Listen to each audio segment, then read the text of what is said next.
সংসদ নির্বাচনে প্রার্থিতা ফিরে পেতে এবং বৈধ হওয়া প্রার্থীদের মনোনয়ন বাতিল চেয়ে করা আপিল শুনানির অষ্টম দিন আজ।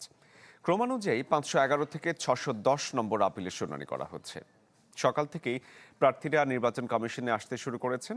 নির্ধারিত সময় সকাল 10টায় শুরু হয় আজকের দিনের আপিল শুনানি, যে কার্যক্রমটি শেষ হবে বিকেল 5টায়। রোববার শেষ দিনে 611 নম্বর থেকে 645 নম্বর এবং অবশিষ্ট অপেক্ষমান আপিল নিষ্পত্তির মধ্য দিয়ে এই কার্যক্রম শেষ হওয়ার কথা রয়েছে।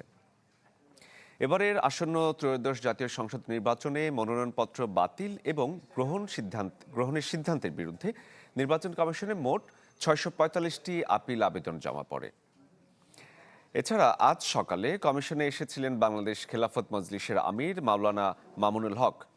ইসির দেয়া শোকজের জবাব দিতে তিনি নির্বাচন কমিশন ভবনে যান এবং পরে বের হয়ে গণমাধ্যমকে বলেন তুচ্ছ একটি ঘটনায় তাকে শোকজ করা হয়েছে, যা নির্বাচনের জন্য লেভেল প্লেইং ফিল্ডের ক্ষেত্রে প্রশ্ন তৈরি করে।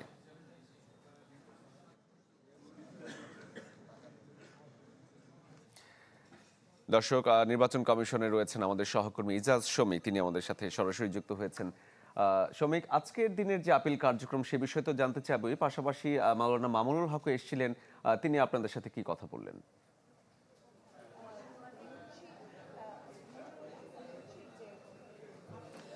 মূলত আপিল শুনানিতে মামুনুল হক আসেননি। মূলত তিনি এসেছিলেন যে নির্বাচন কমিশন তাকে একটি শোকজ করেছিলেন এবং সেই শোকজের জবাব দিতে এসেছিলেন।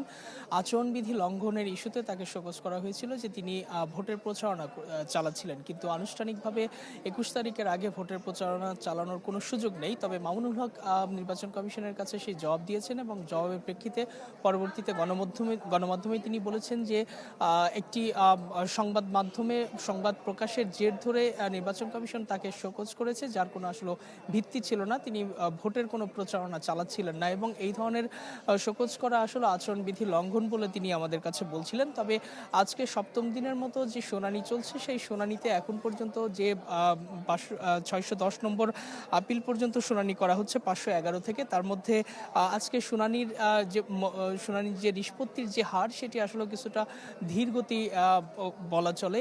এখন পর্যন্ত 610টির মধ্যে মাত্র 520তম